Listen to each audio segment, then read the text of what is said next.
সম্মানিত দর্শক এবং শ্রোতাবৃন্দ, আমি ডক্টর আবুল কাশেম মোহাম্মদ মাহবুবুল্লাহ যশোরী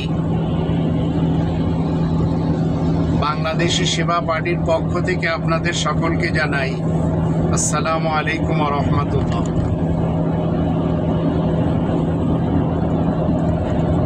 আপনারা যারা চরমোনাই শরীফের পীর সাহেব হুজুর কেবলার মুরিদ হয়ে জীবন কাটাচ্ছেন, আপনারা যারা চরমোনাইয়ের 23খানা কিতাবের সবক নেন, আপনারা যারা চরমোনাইয়ের হুজুরের শিখানো হালকায় জিকিরকে ইসলামের জিকির মনে করেন, আপনারা যারা চরমোনাইয়ের হুজুরের শিখানো বাইন মাসের এবং গরুর ওয়াজ শুনে ইসলামীকরণ মনে করেন, আপনারা যারা চরমোনাইয়ের হুজুরের শিখানো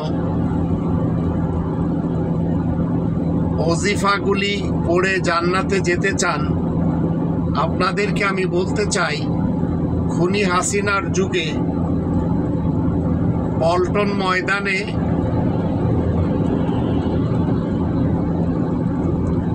তাদেরকে জলসা করতে দেওয়া হয়েছিল, আর তাদের বড় বড় ফাংশনে এই খুনি হাসিনার মন্ত্রী আমলাদের অনেকে এসেও ছিল।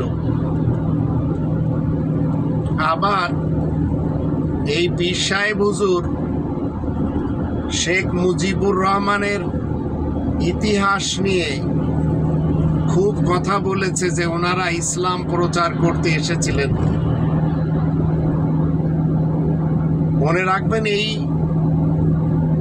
চরমোনাই চিরকাল জামাত ইসলামের বিরুদ্ধে কথা বলেছে, আবার এই মুহূর্তে জামাতের সাথে গলা মিলিয়েছে।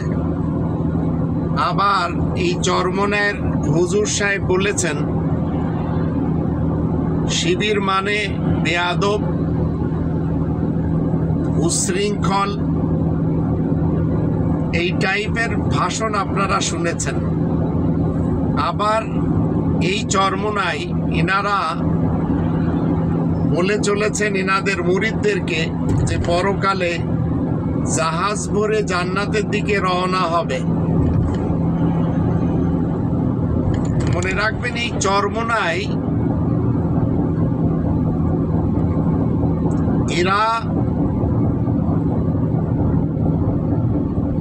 যেভাবে কথা বলে চলেছে, স্থান কাল পাত্র ভেদে এরা যেভাবে কথা বলে, এখন গণতন্ত্রের মাধ্যম দিয়েই এই চরমোনাইয়ের শায়েখ তিনি ইলেকশনে যাচ্ছেন এবং ইলেকশন নিয়ে ক্যাম্পেইনও এনাদের মতো করে করে চলেছেন। আবার ইসরায়েলের একটি শেখানো সিস্টেম যা ভারতকে দিয়েছে, সেটি হলো পিআর সিস্টেম। আবার ভারত ইনাদেরকে এমনভাবে মগজধুলাই করে শিখিয়ে দিয়েছেন যে পিআর সিস্টেম জামাত শিবিরও মেনে চলেছে, চরমোনাইও মেনে চলেছে, এমনকি গোবিন্দ প্রামাণিকও মেনে চলেছে। তো হিন্দু, বৌদ্ধ, খ্রিস্টান ঐক্য এরাও এই পথেই হাঁটছে, আবার বামেরাও একই পথেই হাঁটছে। এরা মূলত সবাই মিলে চাচ্ছেন কি, সংসদে যেতে হবে, ক্ষমতায় বসতে হবে। তো একদিকে ইনাদের পীরের সিলসিলার ব্যবসা, আর একদিকে ক্ষমতায় যাওয়ার ধান্দা। এইভাবে আমরা এদেরকে দেখেই চলেছি এবং জাতি এদেরকে অতীতকাল থেকে চিনে এসেছে। এই চরমোনাইয়ের কিছু ইতিহাস আমি আপনাদের সামনে তুলে ধরলে আপনারা বুঝতে পারবেন। জামাত শিবির যেমন মুনাফিকিনদের একটি দল, এই জামাত ইসলাম এরা একসময় হাসিনার পক্ষে গিয়েছে, আর এক সময় হাসিনার বিপক্ষে খালেদার পক্ষে গিয়েছে। চরমোনাই এবং অ্যান্টি চরমোনাইয়ের মাঝে অতীতকাল থেকে হাড্ডাহাড্ডি লড়াই চলে এসেছে।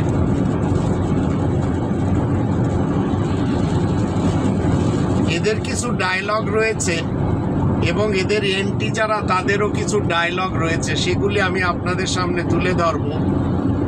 এর পূর্বে 3 নম্বর সূরা আলে ইমরানের 103 নম্বর আয়াতের শুরুতে আল্লাহ বলছেন, ওয়াতাসিমু বিহাবলিল্লাহি জামিআন ওয়া লা তাফাররাকু, তোমরা সবাই মিলে আল্লাহ তাআলার রজ্জু কোরআনকে মজবুতভাবে আঁকড়ে ধরো, আর বিভিন্ন ফিরকা, পার্টি, মাসলাক এবং মাযহাবে বিভক্ত হয়ে যেও না। তো চরমোনাই পন্থী যারা রয়েছে এদেরকে দেওবন্দি সমাজ আমাদের দেশে যারা রয়েছে এরা এদেরকে পরিপূর্ণ দেওবন্দি মানে না। এরা অতীতকালে তাবলিগি জামাতের বিপক্ষে ছিল, কিন্তু এখন তাবলিগি মুরব্বির সঙ্গে তাদের পারিবারিক সম্পর্ক রয়েছে। আবার আপনারা গণজাগরণ মঞ্চের যে ফরিদউদ্দিন মাসুদ, তার ব্যাপারেও জানেন যে এখন এই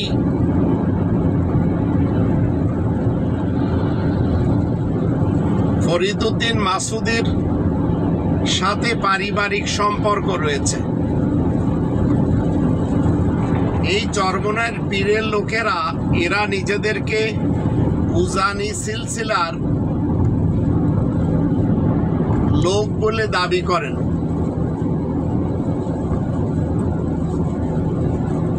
অথচ সেখানে এদেরকে আমন্ত্রণ করা হয় না। এমনকি চরমোনাইয়ের প্রথম পীর ইসাক সাহেব, তার খিলাফত নিয়েও বিতর্ক রয়েছে। আবার আমাদের দেশে উনি হাসিনাকে সাপোর্ট করতে যে মৃত শফি হুজুর আহমদ শফি সাহেব, তিনি বলেছিলেন যে কওমিদের জননী হিসেবে স্বীকৃতি পেয়েছিলেন এবং তিনি বলেছিলেন আমাদেরকে যা কিছু দিয়েছে হাসিনা দিয়েছে, খালেদা আমাদেরকে কিছুই দেয়নি। সেই হেফাজতের আমির মৃত আহমদ শফি চরমোনাইয়ের উপরে অসন্তুষ্ট। তা আমাদের দেশের এই হেফাজতের যত মৌলবী রয়েছে এদের দৃষ্টিতে চরমোনাই হলো আওয়ামী লীগের দালাল, ভারতের হয়ে অনেক আগে থেকেই এরা কাজ করে আসছে এবং কাজ করে যাচ্ছে।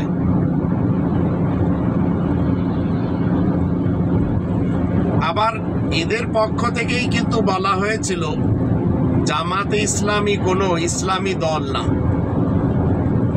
নারী নেতৃত্ব নিয়ে আবার হালাল হারামের ফতোয়াও রয়েছে। শফি সাহেব তিনি নিজেই চরমোনাইয়ের এই সিলসিলাকে, এই পন্থীদেরকে এড়িয়ে চলার পরামর্শও দিয়ে গেছেন। 6 এপ্রিল যে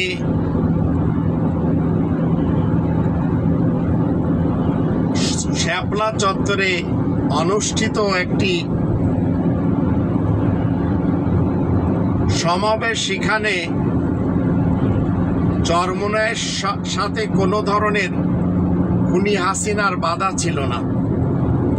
হাসান মাহমুদ সবসময় বলেই গেছে যে চরমোনাইয়ের পীরের খুব ক্লোজ হচ্ছে মন্ত্রী হাসান মাহমুদ, এমনকি তার বাবার সাথেও তার আনাগোনা ছিল।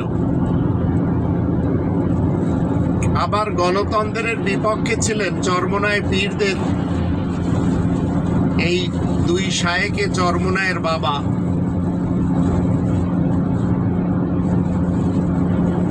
কিন্তু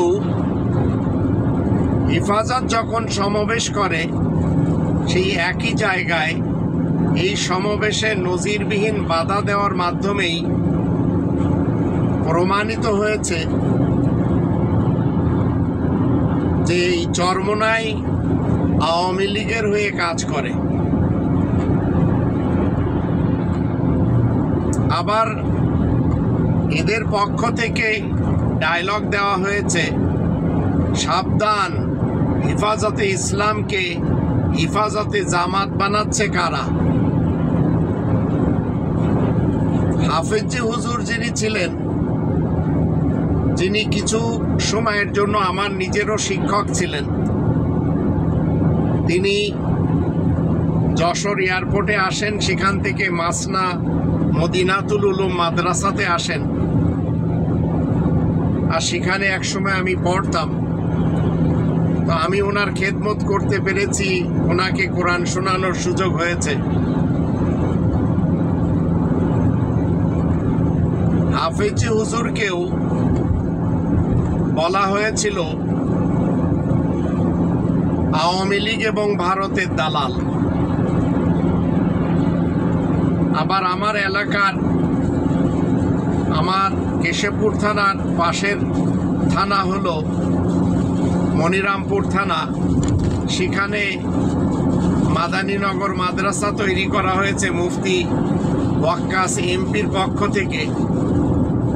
তিনি আবার এরশাদকে খলিফাতুল মুসলিমিন বলেছিলেন, এর জন্য জুতা মারাও খেতে হয়েছিল।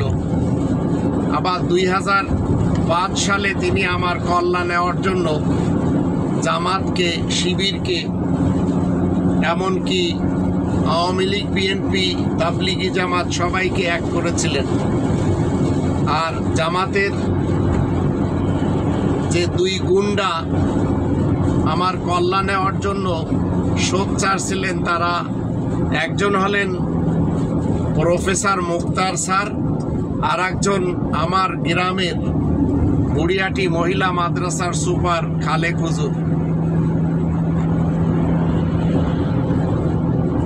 আবার ডায়লগ দেওয়া হয়েছে, ইসলামী আন্দোলন মূলত আওয়ামী লীগের বি টিম।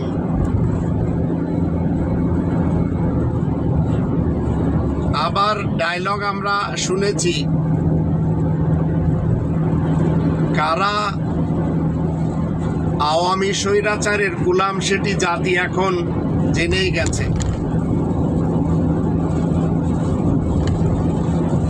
আবার ডায়লগ আমরা শুনেছি, মোদি যখন বাংলাদেশে আসে, মোদি বিরোধী আন্দোলনে কারা চুপ ছিল সেটিও জাতি জেনে গেছে।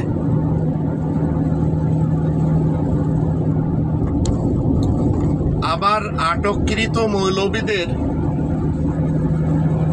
এই চরমোনাই তারা আবার আক্রমণও করেছে বিভিন্ন ওয়াজ মাহফিলে।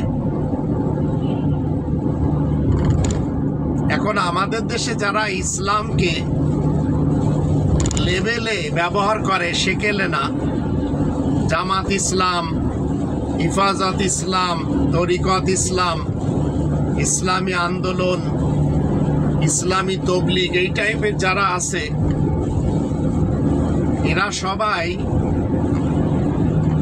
উনি হাসিনার যুগে তাকেই মেনে চলেছে,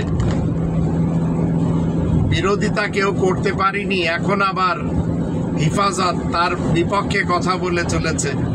এখন এরা আবার গড়িয়ে যাচ্ছে বিএনপির দিকে। যে সমস্ত মৌলবীরা আটক হয়েছে তাদের ভিতরে শায়েকে চরমোনাই কখনো আটক হয়নি।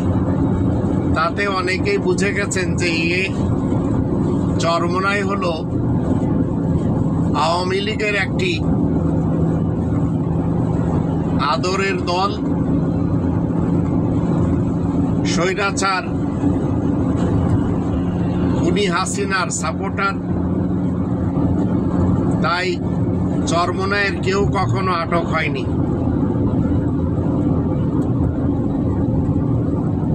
শাপলা চত্বরের এই ঘটনাকে কেন্দ্র করে অনেকের মৃত্যু হয়েছে, সেটিকে নিয়ে আবার ষড়যন্ত্র হয়েছে আমাদের দেশে এই মৌলবীদের ভিতরে। কারণ যারা গণজাগরণ মঞ্চকে পছন্দ করতেন তারা শাপলা চত্বরকে পছন্দ করবেন না। আমরা মূলত আমাদের দেশের এই উলামা লীগ এবং উলামা দল এদেরকে কন্টিনিউ দেখেছি, এরা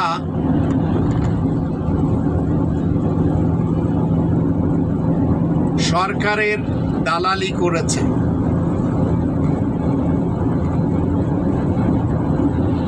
চরমোনাই আগে করত হাসিনার দালালি, এখন ডক্টর মোহাম্মদ ইউনূস স্যারের ক্লোজ হওয়ার চেষ্টা করে চলেছে এরা।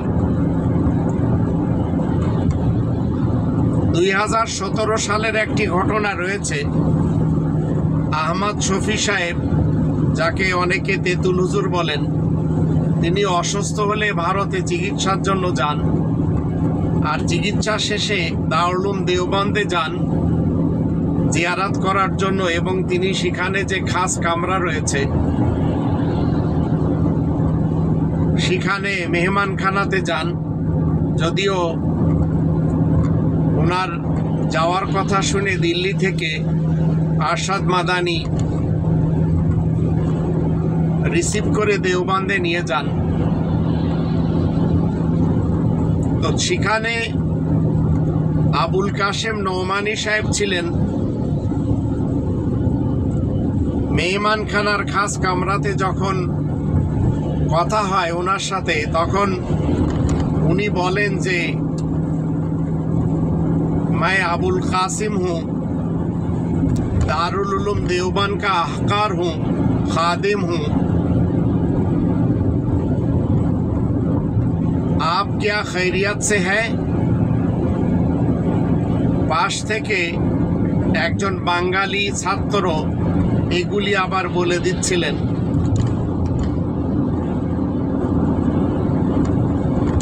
এখন ওনার কথা শোনার পরে এই তেঁতুল হুজুর বা আহমদ শফি হুজুর বা আল্লামা শফি হুজুর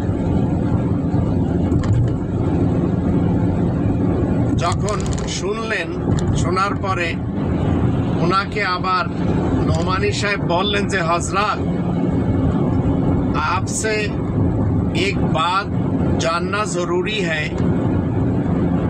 वो ये है कि मुझे बांग्लादेश से चरमोनाई वालों ने फोन किया था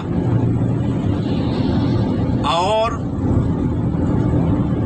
उनके एक प्रोग्राम के लिए मुझे दावत भी दी। क्या मैं वहाँ जा सकता हूँ? शफी हुजूर শোনার পরে উত্তর দিলেন, नहीं, आप वहाँ मत जाइए, वो लोग उलामाए आहले हक में से नहीं है। তাহলে চিন্তা করুন এই মৌলবী সমাজ নিজেদের মধ্যে কিভাবে দ্বন্দ্ব বাঁধিয়ে রেখেছে আমাদের দেশে।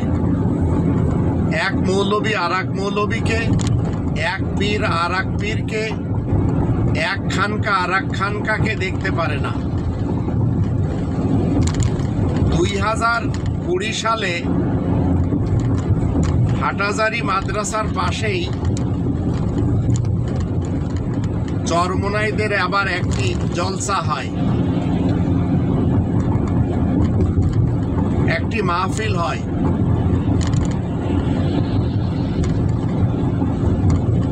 আসরের নামাজের পর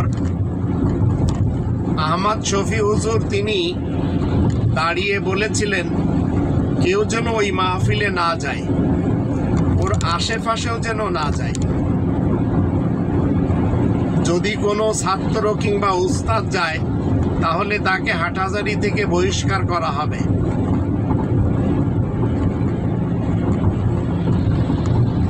তো চরমোনাইয়ের এই যে গোয়ার বা অন্ধ মুরিদ যারা, আপনারা যখন এদের বিরুদ্ধে কথা বলবেন ওরা আপনার বিরুদ্ধে লাঠি নিয়ে আসবে মারার জন্য, আপনাকে এরা আক্রমণ করবে। আর এই ভিডিওটা যখন চরমোনাইয়ের কোনো মুরিদরা শুনবে তখন আমাকে যেসব গালি দিবে সেগুলি আমি আগে থেকেই জানি।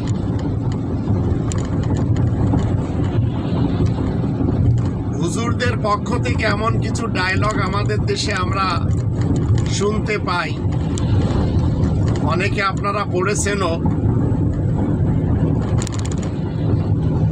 জুনায়েদ বাবু নগরীকে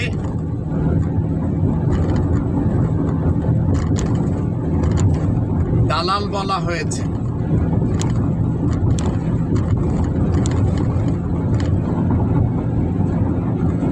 এইভাবে দিন দিন মানুষ চরমোনাইয়ের হুজুরদের, পীর সাহেব কিবলাদের ভণ্ডামি ধরে ফেলছে, যার ফলে তারা মাঝে মাঝে আপনারা দেখবেন এত বেশি উত্তেজিত হয়ে যায় যে তারা পারে না কারোর কল্যাণীতে।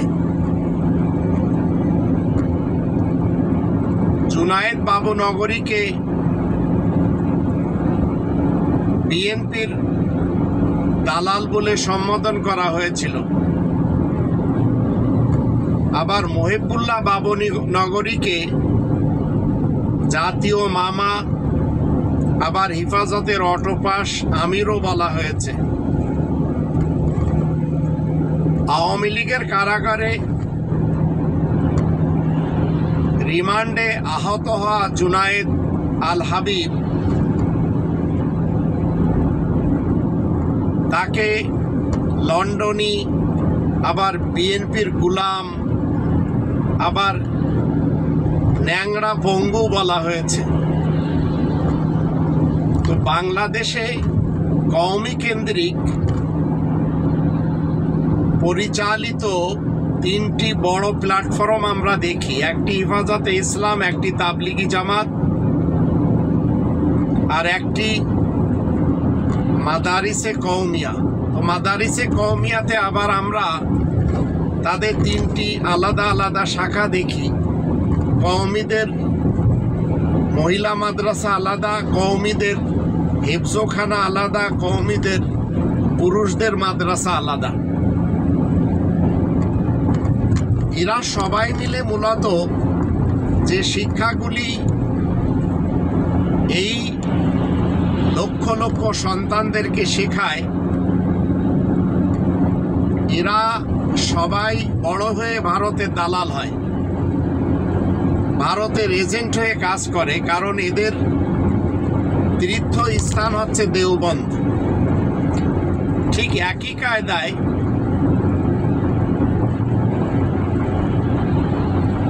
যারা আমাদের দেশে তরিকত ইসলামের বা তরিকত ফেডারেশনের বা যারা বেরেলভি মতবাদের, যেমন ধরুন তাহিরি মার্কা যারা আমাদের দেশে বক্তা হুজুর রয়েছে, এরাও এদের তীর্থস্থানকে সবসময় ভারতের বেরেলিকে মেনে চলে, আহমদ রেজা খান সাহেবকে।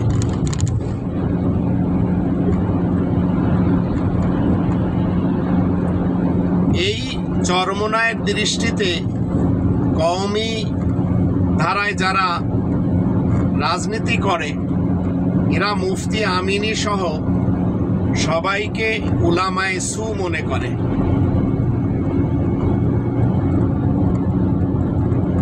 আজ এক দলের দৃষ্টিতে চরমোনায় হচ্ছে ভারতের প্রকাশ্য দালাল, আর এক দলের দৃষ্টিতে ভারতের গোপনীয় দালাল। তো এইভাবে তাদের প্রমাণ হলো যে আওয়ামী লীগের 16 বছরের যুগে এদের কখনো জেলে যেতে হয়নি। এই মৌলবী সমাজ আমরা যারা আমাদের দেশে দেখি, যারা ওয়াজ মাহফিল করে বেড়ায়, এরা সবাই কিন্তু একে অপরের বিরুদ্ধে বিষধর সর্পের মতো হয়ে দংশন করে। একজন আর একজনের বিরুদ্ধে আবার সুযোগ পেলে গান গায়, নাটকের অভিনয় করে, আবার সেক্স নিয়ে কথা বলে, নারীদেরকে অপমান করে। এইভাবে কখনো তাদের বানানো আরব ইতিহাসের মোহাম্মদ ইবনে আবদুল্লাহকে বলে খাদিজার কাউবয় ছিল, কখনো তাকে সিক্স প্যাক বলে সম্বোধন করে। এই সব করেই আমাদের দেশের লোকদেরকে কোরআনচ্যুত করেছে এই চরমোনাই এবং এন্টি চরমোনাই। এক কথায় 150 জন প্লাস উলামায়ে কুফফার যারা আমাদের দেশে এই ধর্মকে কেন্দ্র করে মানুষকে পথভ্রষ্ট করে চলেছে এবং বিভিন্ন প্ল্যাটফর্মে নিয়ে দাঁড় করিয়েছে। আজ এরাই কিন্তু পল্টন ময়দানে জনসমাবেশে বলেছে যে এরা পিআর সিস্টেমে নির্বাচনে যাবে, আবার এখানে গোবিন্দ প্রামাণিককে আনা হয়েছে। ওদিকে জামাতের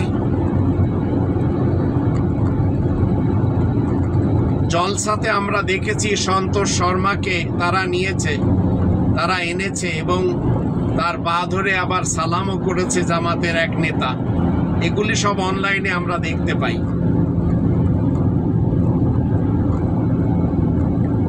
এই উলামায়ে সু, এই উলামায়ে আজাজিল, এই উলামায়ে ইবলিস আমাদের দেশে যারা রয়েছে, এরা 3 নম্বর সূরা আলে ইমরানের 103 নম্বর আয়াত মানে না, যেখানে আল্লাহ বলেই দিয়েছেন যে কোনোভাবেও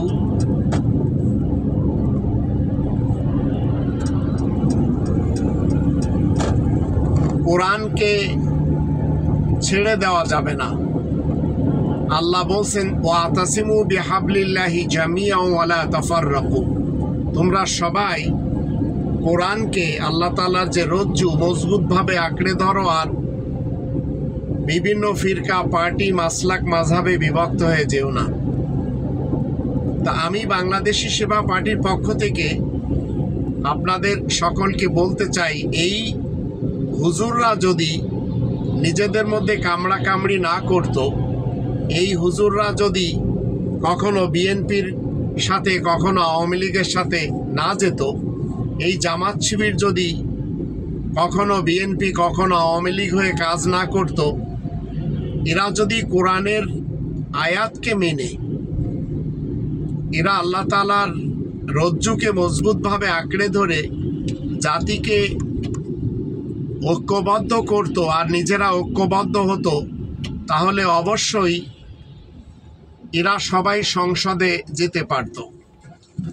কিন্তু এদেরকে ভারতের গোয়েন্দা সংস্থা এমনভাবে পৃথক করে রেখেছে যে এরা কখনো কিয়ামতের পূর্ব মুহূর্ত পর্যন্ত ঐক্যবদ্ধ হবে না। কারণ এরা সবাই কোরআনের শত্রু, এরা সবাই মসজিদুল হারামের শত্রু, এরা সবাই একে অপরের শত্রু। তাই শিয়া সুন্নি সালাফি যত ফিরকা আমাদের দেশে রয়েছে, পৃথিবীতে 200 কোটি মুসলমানদের টোটাল ফিরকা 135+, এবং আমাদের দেশে অনেক ফিরকা রয়েছে। দেওবন্দীদের কিছুটা আপনারা শুনে নিলেন, বেরেলবিদের মাঝেও এইভাবে রয়েছে। জামাতের ভিতর থেকে 3টি পার্টি আমরা দেখতে পাচ্ছি, একটি হলো এবি পার্টি, একটি জামাত ইসলাম, আর একটি এখান থেকেই বের হওয়া হুসাইন মোহাম্মদ সেলিমের হিজবুত তাওহীদ। সেটি একেবারে ভিন্ন আঙ্গিকে মানুষকে পথভ্রষ্ট করেই চলেছে। তাদের দৃষ্টিতে এদেশে কেউ জান্নাতে যাবে না তারা ব্যতীত। এই ধরনের কথা সবাই বলেই চলেছে, কিন্তু কোরআনের যে 5টি দাবি, যে 5টি দাবি ছাড়া আপনাকে একজন মুমিন, একজন মুসলিম হওয়া সম্ভব না। আর সেই 5টি দাবির মধ্যে প্রথম দাবি কোরআনকে শতভাগ বিশ্বাস করতে হবে। 2 নম্বর দাবি হলো কোরআনের ভাষায় কোরআনকে পড়া শিখতে হবে। আর 3 নম্বর দাবি হলো মাতৃভাষায় কোরআন জানতে হবে। 4 নম্বর দাবি হলো কোরআন মতে জীবন কাটাতে হবে। আর 5 নম্বর দাবি হলো কোরআনের তাবলীগ করতে হবে। যদি আপনি আমি তা না করতে পারি, তাহলে মনে রাখবেন যে পার্টিতেই যাক না কেন, গণতন্ত্রের মাধ্যম দিয়ে কখনো ইসলাম কায়েম হবে না। আর বাংলাদেশি সেবা পার্টি শুধুমাত্র রব্বানি প্ল্যান মতে এই দেশকে স্বর্গময় করতে চায়, যদি আপনাদের সাপোর্ট পায়। আল্লাহ আমাদের সবারই সহায় হন।